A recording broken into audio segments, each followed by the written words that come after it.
With a debt deal on Greece, we're going to talk about how that joy could be short-lived in a moment. Welcome back. You're watching The World This Week. And with us to discuss the issue of spiking oil prices is Christopher Dickey of Newsweek magazine, Dave Clark of the French news agency AFP, and Elisabeth Moutet of the Sunday Telegraph and France 24's Annette Young. Yeah, that joy could be short-lived. More debt woes await for Europe. And then there's, as we saying, the price of oil. Now, it could plunge this continent back into recession. We've had fresh warnings from economists. We're talking about a record €1.60 a liter at the pump already in Paris. Over in the U.S., right now it's $3.50 a gallon, which for Americans is huge. And remember, it's only February. What happens during what's called summer driving season? With the presidential election campaign in full swing, if gasoline hits $5 a gallon, already the drill, baby drill mantra is once again being picked up by Republican candidates for president, with one stating outright, if you vote for me, I promise you I'll bring the price of gas to $2.50. The Iranians have been practicing closing the Straits of Hormuz, which has 1 out of every 5 barrels of oil in the world going through it. We have enough energy in the United States that we would be the largest producer of oil in the world by the end of this decade. We would be capable of saying to the Middle East, we frankly don't care what you do.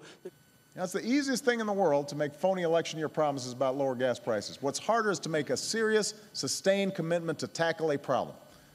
And it won't be solved in 1 year. It won't be solved in 1 term. It may not be completely solved in 1 decade, but that's the kind of commitment we need right now. That's what this moment requires. Christopher Dickey, that kind of no-drama Obama message, how will that sell if during the summer we're at $5 a gallon? Well, I think it's going to be hard to convince people if that's the way it is this summer. On the other hand, Obama's right, and Newt Gingrich is a pissy little demagogue.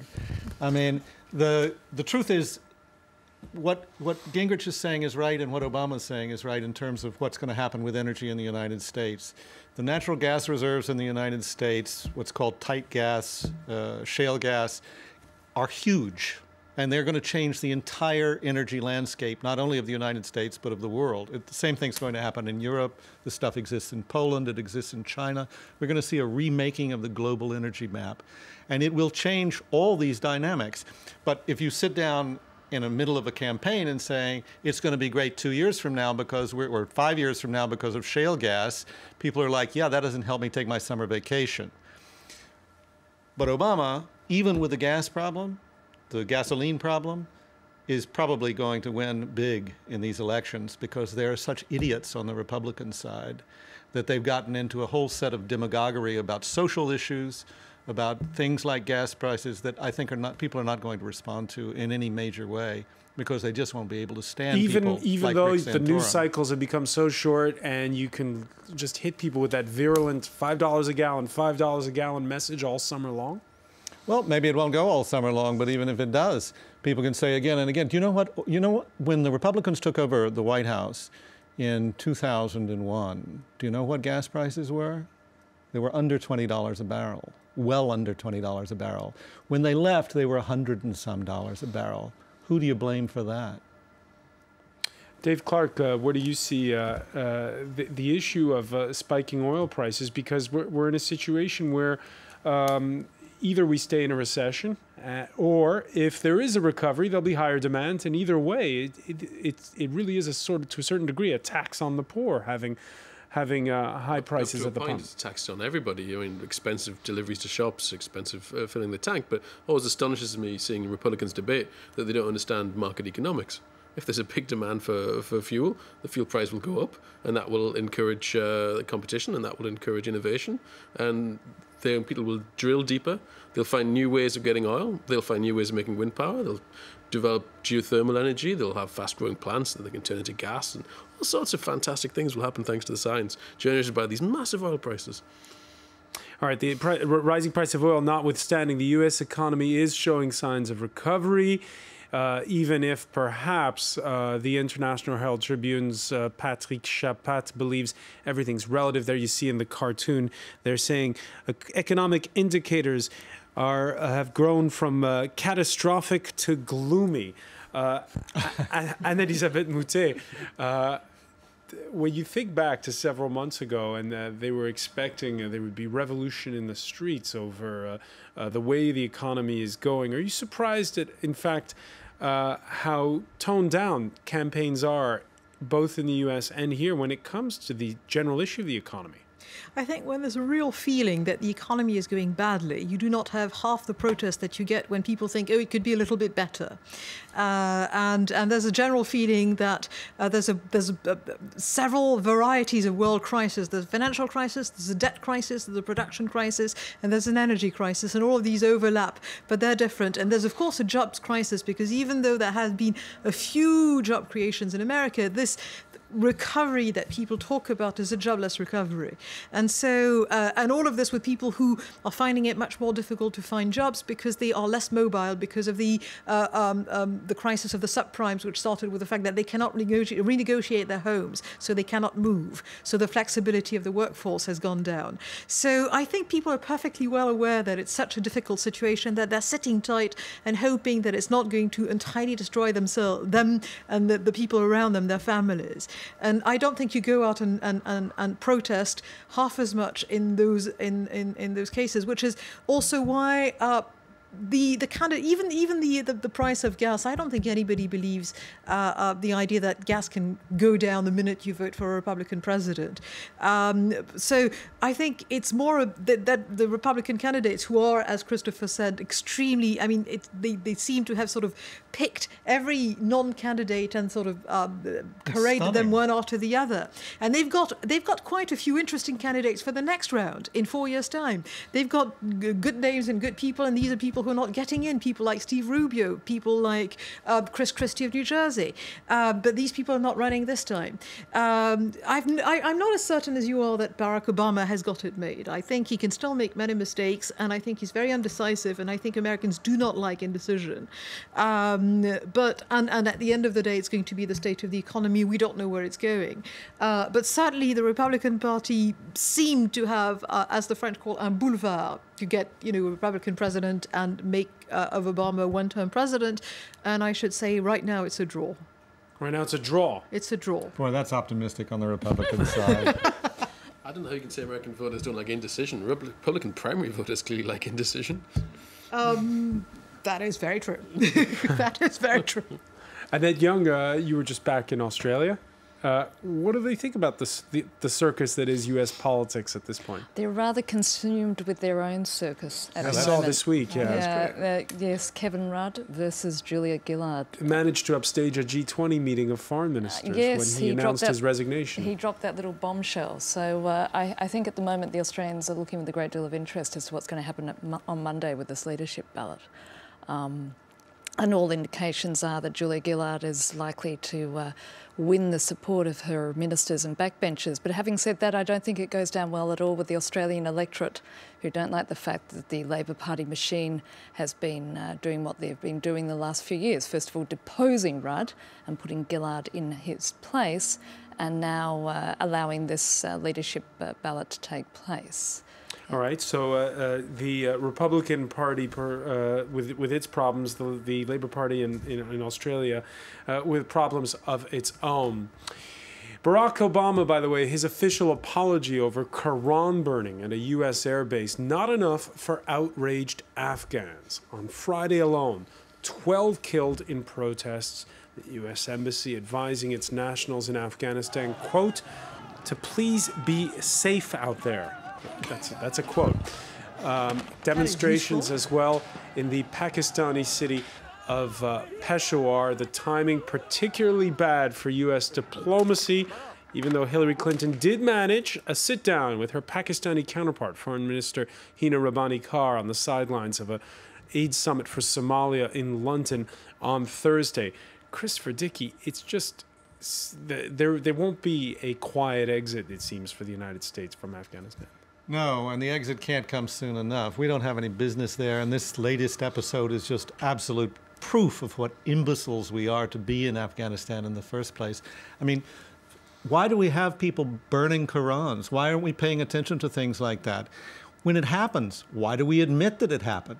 Do we think that the Afghans give a damn whether we say we're going to, take those who did this and make them be responsible, maybe fire a couple of people? Hell no. Trying to keep Quran burning to an absolute minimum in future. Yeah, we're going to really try and keep down the Quran burning. And if we see anybody doing that, we'll stop them next time.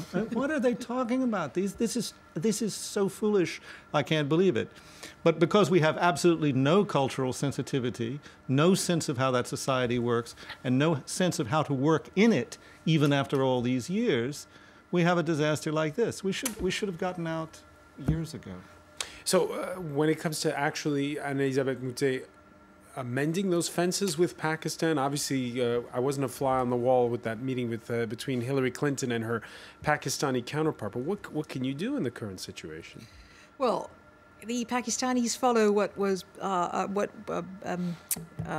Bin Laden once said in one of his tapes. You follow the strong horse, and the Pakistani have a neighbor in Afghanistan which they look at. They think that the Taliban might very well be in power after the Americans leave. The Americans are going to leave. The coalition is going to leave. And they have this sort of besieged mentality, rightly or wrongly, because of India.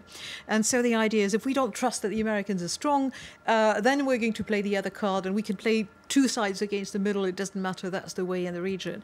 I don't think anything can be done in that respect. I don't think there has been America. The big mistake has also been, even though the situation is much more complicated, that America does not inspire great trust in her allies.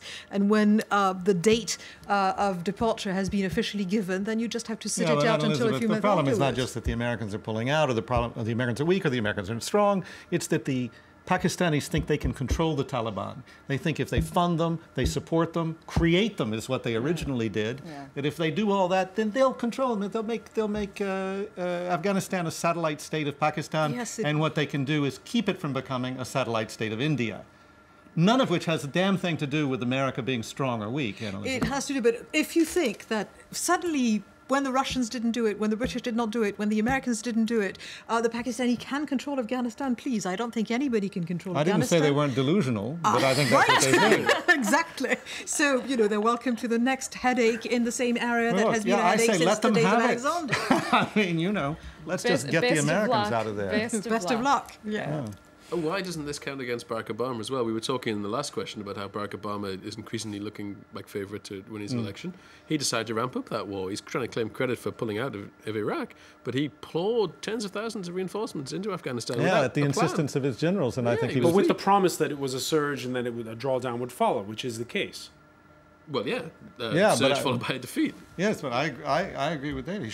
He should have ignored his generals, and he should have just pulled out.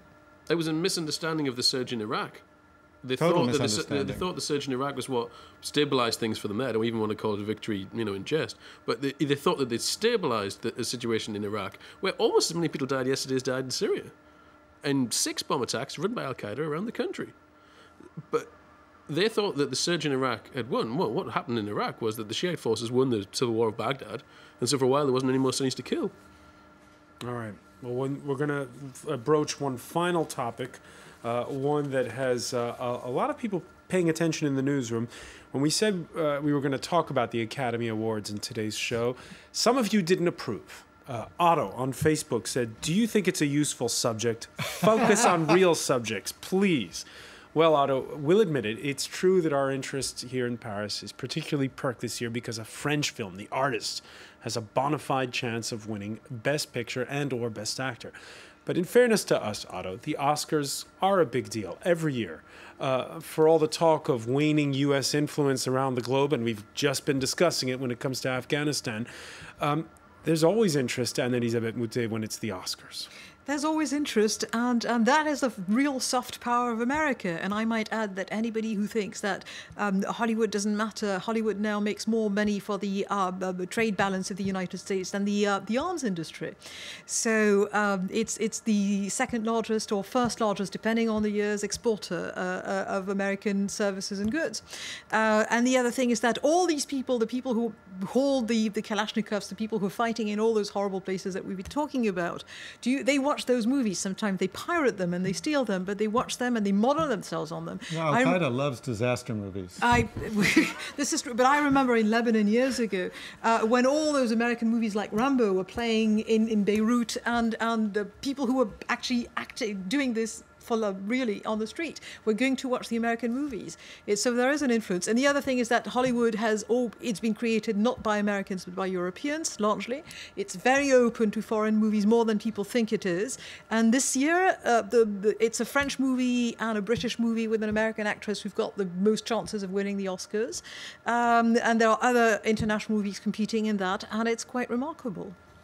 Dave Clark? The first French movie to have a chance of winning is one in which no one speaks French.